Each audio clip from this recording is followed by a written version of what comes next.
Introduction à la politique, partie 6. Mario Vargas Llosa. La politique est un passage obligé pour changer une société. Ah bah ça. C'est rare qu'un individu tout seul puisse changer une société.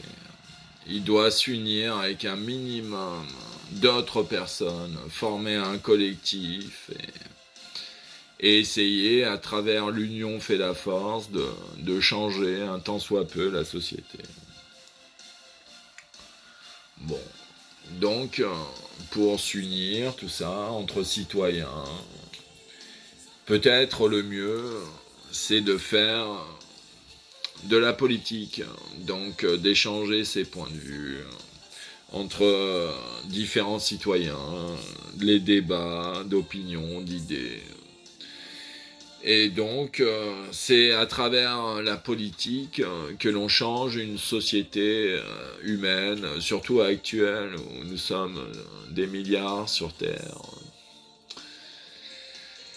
Et bien sûr, c'est l'union qui fait la force. Et comment s'unir? À travers des idéaux politiques communs.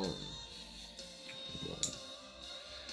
Après, il y a l'éternelle division entre la gauche, la droite, le centre, tout ça. Bon. C'est compliqué d'unir le peuple. Et donc, il faut faire de la politique et essayer de convaincre un maximum de personnes de s'unir sous la même bannière des idéaux, de certains idéaux. Bon. Francine Noël. La politique, c'est la pratique du compromis. Ah, ça. Évidemment, déjà, on le voit dans le couple. Amoureux, par exemple, à deux. Déjà, rien qu'on le voit à deux, entre un homme et une femme, par exemple. Bon, si t'as envie que ça marche, tout ça, bienvenue les compromis. Parce que, comme par hasard, les deux, le couple de deux, sont d'accord sur certains trucs, ok, pas de problème. S'ils sont tous les deux d'accord, bon, tout va bien. Mais, inévitablement, comme par hasard, il y a des moments où ils sont pas d'accord, donc pouf, ça se frite et tout. Et surtout sur des questions délicates. Alors là, ça peut partir en sévère engueulade. Donc bon, quand t'arrives sur ces cas-là, le mieux c'est compromis. Bon, on est dans un indécidable, on est dans un paradoxe, on est dans un dilemme. Bon. Alors on va faire un compromis, moi je te donne ça, toi tu me donnes ça, on va essayer de s'échanger les trucs et essayer de trouver un terrain d'entente. Bon. Et donc ça c'est déjà vrai à deux, alors imaginez à N personnes, alors là les compromis, ça il va... Parce que pour unir un maximum de personnes, bon... Au début, entre guillemets, tu pars avec un truc gigantesque, puis compromis sur compromis, ça se réduit comme peau de chagrin. En fait, plus tu veux réunir de monde, plus ton noyau, à coup de compromis, se réduit comme peau de chagrin. Bon, alors c'est pas simple à comprendre. Mais bon, pour unir un maximum, il faut avoir un minimum d'idéaux. Noël ma mère, un petit écolo. La politique est d'abord affaire de conviction. On n'est jamais trop sûr en politique. Si on a raison, on a tort. Les problèmes sont tellement complexes, avec tellement de variables. Alors, t'es sûr de toi, quand tu gères, par exemple, un président français qui gère, 70 millions de Français. Bon. Alors, telle décision. Bon, t'es sûr de toi, là, que c'est la meilleure décision possible? Ouais, c'est ça. Ouais. Quand tu dois gérer 70 millions de personnes, la complexité de l'équation mathématique, laisse tomber. Est-ce que tu es sûr que ta petite loi va optimiser le système ou va le faire cracher? Ah, bah dis donc, va savoir. Donc t'es jamais sûr d'avoir la vérité en politique. Bon, pas évident. Donc il faut que tu aies un peu la foi. Tu dis bon, on va croire. Je suis convaincu que j'ai raison. Bon, j'espère que j'ai raison. Bon, j'ai la conviction, l'intime conviction que c'est la bonne voie qu'il faut suivre, tout ça. Donc c'est une histoire un peu d'intime conviction. Et difficile de trouver la vérité, et surtout la meilleure trajectoire pour le peuple. C'est d'une complexité redoutable. Même pour les plus grands des mathématiciens. Trouver la solution optimale avec 70 millions de variables, c'est pas simple. Hein. Claude Adrien Helvétius. L'art du politique est de faire en sorte qu'il soit de l'intérêt de chacun d'être vertueux. Bon, alors après, il faudra s'entendre sur le nom de vertueux. Parce que moi, j'en ai entendu à gauche, à droite, dans l'hémisphère nord de la Terre, dans l'hémisphère sud de la Terre, à l'ouest, à l'est, au nord, au sud, les vertus changent. Hein. Alors, lesquelles de vertus? Bon, compliqué ce mot. Vertu, morale, tout ça, c'est tellement relatif à l'individu. Mais bon, il vaut mieux changer le mot vertueux. Mais l'idée est bonne. C'est-à-dire que vaut mieux être un citoyen démocrate, éclairé, d'un minimum de sagesse, de politesse, de respect, de choses comme ça en général. Plutôt que vertueux, qu'on ne sait pas trop ce que ça veut dire. Mais sinon, l'art du politique est de faire en sorte qu'il soit de l'intérêt de chacun, d'être un citoyen respectueux, un peu sage, tout ça, tatati tatata. Louis de Bonald. Dans les crises politiques, le plus difficile pour un honnête homme n'est pas de faire son devoir, mais de le connaître. Et oui, effectivement, à la chute de l'Empire romain,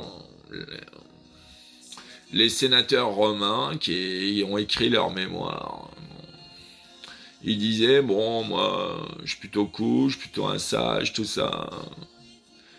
J'ai fait sénateur pendant 40 ans, tout allait bien, puis patatras, chute de l'Empire romain, je sais plus quoi faire. Il le disait, bon, ça part en barre-égoule de partout, plus personne ne suit les ordres de nulle part, qu'est-ce que tu veux faire?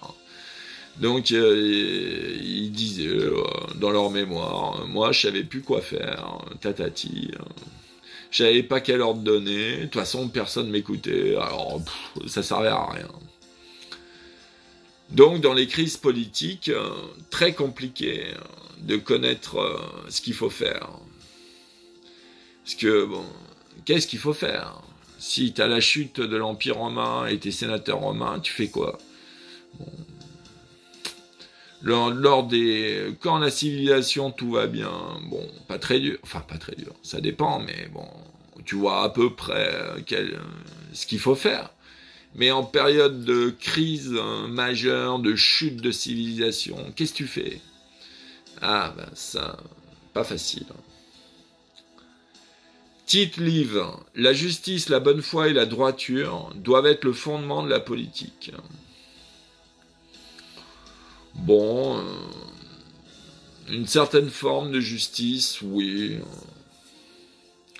Il y en a marre de la maxime de Jean de La Fontaine, selon que vous soyez puissant ou misérable, les jugements de la cour vous rendront blanc ou noir. Pas cool. Mais bon, après, ce qui est compliqué, c'est que la justice, pas facile à comprendre. Et puis, ceux qui partent de la notion d'égalité en justice, ils se leurrent. C'est la notion d'équité qui est meilleure que celle d'égalité. Mais ça, c'est pas facile à démontrer. Donc, la justice de l'équité, bon. La bonne foi, en règle générale, vaut mieux être honnête que malhonnête. Bon, d'accord. Vaut mieux dire la vérité que le mensonge. Bon, d'accord. Mais il y a toujours des exceptions. Parce que si t'es pendant la Seconde Guerre mondiale, en France, sous le régime de Vichy, dirigé par les nazis, bon, bah merci. Si tu caches des juifs dans ta cave pour les sauver, et si t'as un connard de nazi qui vient te questionner, tu connais des juifs, bon bah tu mens. Tu protèges les juifs, morale. La morale est supérieure à l'honnêteté. Bon. Donc la bonne foi quand tout va bien, mais attention, si t'es en dictature ou je sais pas quoi, ça dépend avec qui, mais la malhonnêteté est meilleure conseillère. La droiture, pareil, vaut mieux avoir un certain honneur, une certaine façon, une certaine morale, tout ça. Un certain honneur, mais bon. Après, définir ce que c'est que l'honneur, qu'est-ce que la parole donnée, tout ça, c'est très compliqué. Les chevaliers templiers en connaissaient un rayon. Les francs-maçons aussi, etc. Les sociétés secrètes, tout ça. Bon. George Orwell. La dictature s'épanouit sur le terreau de l'ignorance. Ah bah oui. Plus le peuple est ignorant, en général, plus la dictature s'épanouit pépère. En revanche, si jamais dans la dictature, il y a des historiens, des philosophes qui enseignent l'histoire des dictatures, l'histoire de leur dictature, allez c'est parti, histoire, philosophie, tout ça, éducation des gens, ah, je suis pas libre, je suis en dictature, ah. Donc si t'es ignorant, que t'es manipulé depuis ton plus jeune âge, bon, tu te dis, bah c'est normal. Mais si on t'éveille l'esprit à l'histoire, la philosophie, le sens critique, la vérité, tout ça, et tu te rends compte que la majorité des trucs que tu crois, on te les a fait gober depuis ton plus jeune âge. Ouah, papa. Donc après, révolution, et hop, la dictature à la con. Tony Blair, on apprend l'art de gouverner en prenant des décisions. Ah, bah ça. Parfois on a raison, parfois on se trompe. Oh, surprise. Mais quoi qu'il arrive, on fera des mécontents.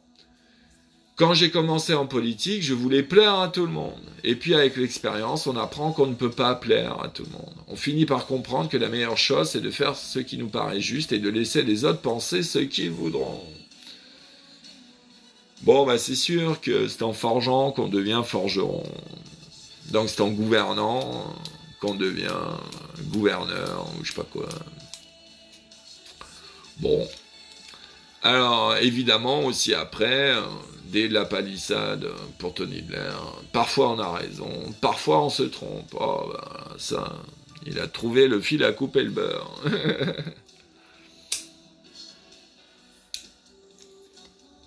Par contre, ça c'est moins évident. Quoi qu'il arrive, on fera des mécontents. Pouah. Alors ça, j'ai mis du temps avant de le comprendre. Pas facile. Même si tu fais, entre guillemets, une action que tu as l'impression que tout le monde va être content. Et non, il y en a toujours au moins quelques-uns pour dire « Ah, je suis pas content !» Ah bah, dis donc. Après, bien sûr, quand tu commences en politique, t'es un peu naïf, tout ça.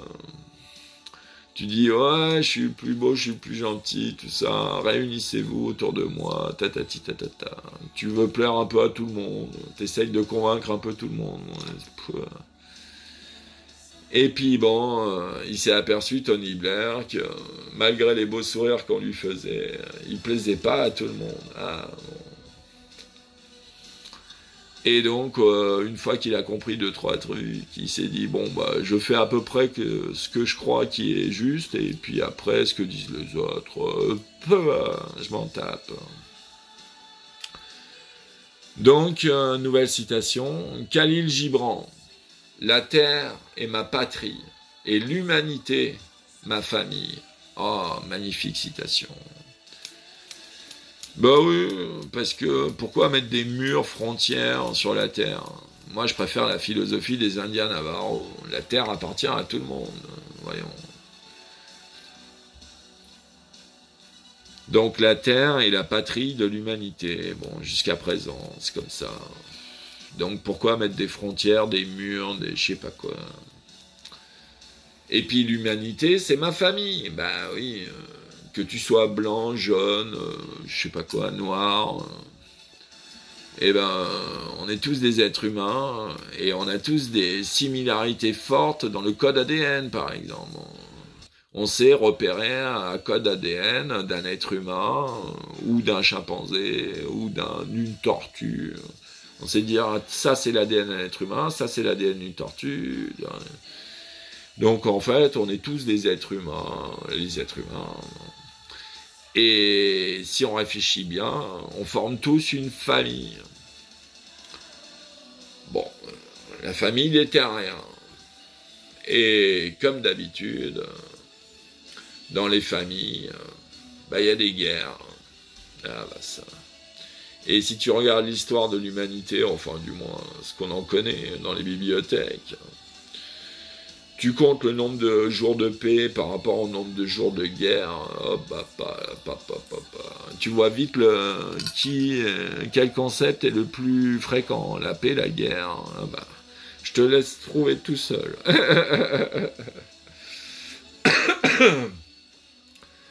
Nicolas de Chamfort. C'est la philosophie qui découvre les vertus utiles de la morale et de la politique. C'est l'éloquence qui les rend populaires, c'est la poésie qui les rend, pour ainsi dire, proverbiales. Ah, magnifique. Donc, effectivement, c'est... Bon, il se restreint un peu, Nicolas de Chamfort. C'est la philosophie et les mathématiques. Bon, c'est les deux. Parce que... Donc, c'est la philosophie et les mathématiques qui découvrent les fondements de la politique, tout ça, la mise en équation des lois, comment optimiser une loi à coup d'équation. Parce que, bon, quelque part, quand tu fais ton budget, quand tu es président, tout ça, faut que tu calcules recettes, débit, crédit, tout ça, à coup de milliards. Bon, tu te trompes dans la décimale de la TVA, tu dis, bon, allez, on va faire la TVA de bordel à 5,7%, bon. Mais tu aurais pu faire à 5,8%. Et peut-être que tu aurais gagné un peu plus d'oseille qui t'aurait fait l'équilibre budgétaire. Wow. Tu choisis 5,7, 5,8. Laquelle est le mieux? Alors, c'est parti pour les équations. Donc, c'est la philosophie et les maths, la base de la politique, de compréhension. Bien sûr, dans la politique, quand tu veux diriger, être président, je sais pas quoi, il faut que tu aies un programme, tout ça, et puis il faut que tu aies des idées, et puis il faut les blablater de la meilleure façon possible. Donc le mieux, c'est d'avoir ce qu'on appelle l'éloquence. Être un grand orateur. Bon, il y en a certains, Mitterrand était un grand orateur. Et donc, plus tu es éloquent, plus tu as de chances que ton message passe. Et après, bien sûr, c'est une forme de poésie, du simplisme, du punchline, qui les rend, pour ainsi dire, proverbiales. Il y avait une agence de pub, ou je sais plus, qui avait trouvé pour Sarkozy, travailler plus pour gagner plus. Simple, clair, net, précis. Punchline. Genre de poésie politique proverbiale. Voilà. Ça, c'est... Les gens, même très cons, comprennent. Travailler plus pour gagner plus. Ah, ça, c'est... Je comprends. Donc, avec des punchlines proverbiales, des phrases bien ciselées, tout ça, ça fait uppercut politique psychologique. Donc, l'avant-dernière politique pour la route, Claude Lévi-Strauss. Rien ne ressemble plus à la pensée mythique que l'idéologie politique. Bah oui, parce que l'idéologie politique, bon, à chaque fois que tu regardes les capitalistes, les communistes, les centristes, les je sais pas quoi encore, ils sont toujours là. Ouais, mon idéologie c'est la meilleure. Ouais, parce que je suis le meilleur. J'ai tout compris. Ouais, mon idéologie c'est top. Rejoins-nous, tout ça. Et après, quand tu commences à dire, ah ouais, mais pourquoi? Alors, au début, peut-être ils te baratinent un peu, mais quand tu creuses un peu, ils disent, bah, les mystères sont impénétrables. Les mystères de Dieu sont impénétrables. Je sais pas pourquoi, mais je sens que c'est mieux comme ça. Bon, bah... Donc en fait, c'est comme la pensée mythique. Il y a des couillons des jours qui ont dit bon, la Terre est plate.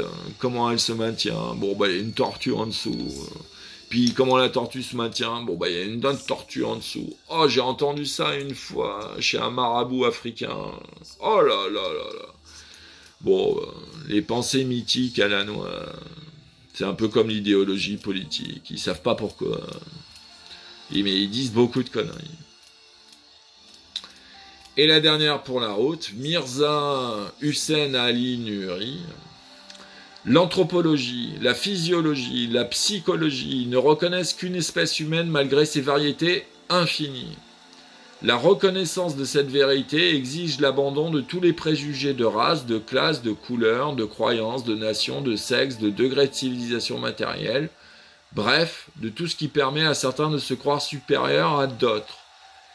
L'acceptation de l'unité du genre humain est la condition fondamentale à la réorganisation et à l'administration du monde en tant qu'un seul pays, la patrie de l'humanité. L'acceptation universelle de ce principe spirituel est essentielle si l'on veut essayer, avec succès, d'établir la paix mondiale.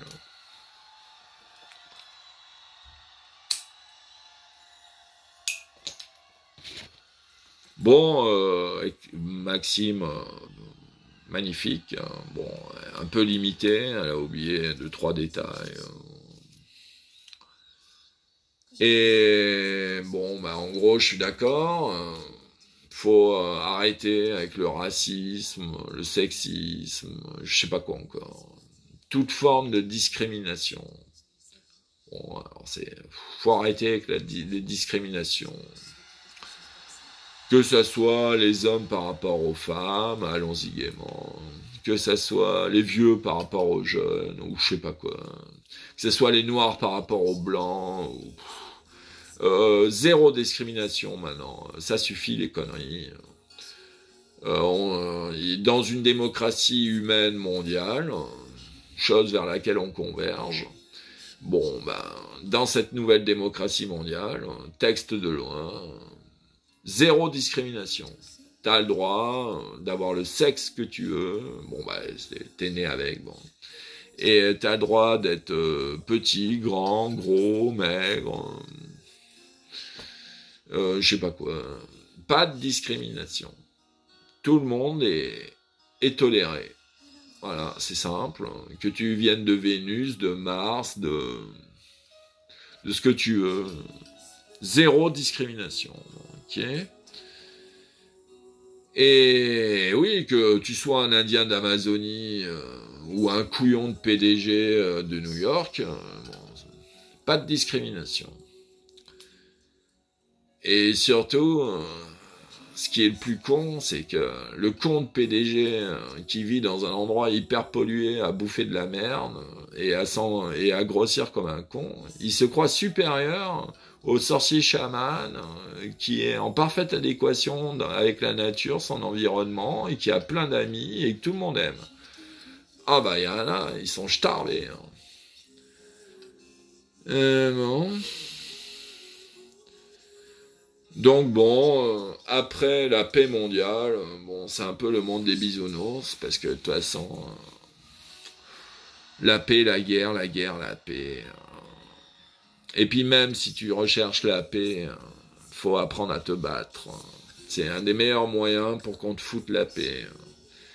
Si l'autre, il sait que t'es un furieux du combat, il va pas te chercher querelle en général, surtout s'il est moins fort que toi. Alors, s'il le sait d'avance qu'il va se prendre une branlée, bon, bah, il vient pas. Tu vois, t'as la paix. Donc, des fois, pour avoir un peu de paix, faut avoir une solide armée. Bon. Et paradoxe, paix, guerre, guerre, paix. Bon.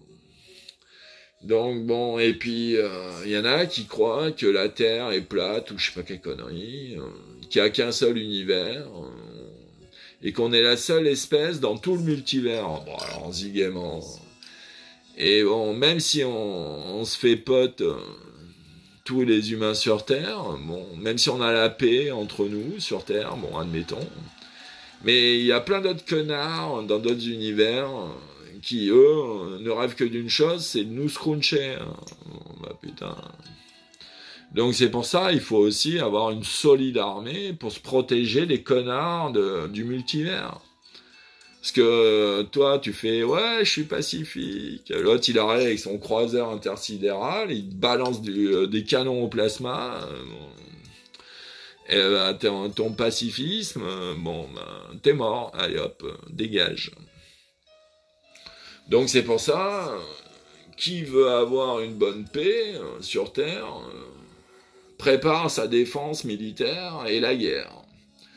Pour pas se faire niquer comme une bleusaille par le moindre connard belliqueux. Donc bon, c'est compliqué tout ça. Voilà, et puis je crois que j'ai fini la politique, enfin l'introduction à la politique. Bon courage pour tout comprendre.